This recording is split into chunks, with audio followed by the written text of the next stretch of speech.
How to link Spotify to Discord. Want to show off your music taste on Discord or even listen along with friends?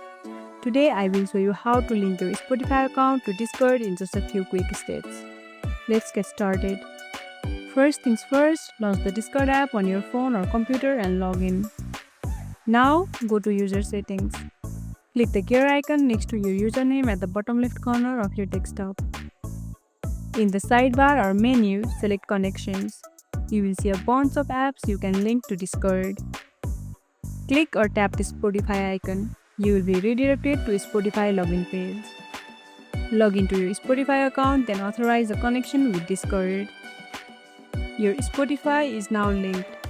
Your profile will show what you are listening to, and friends can even listen along with Spotify Premium.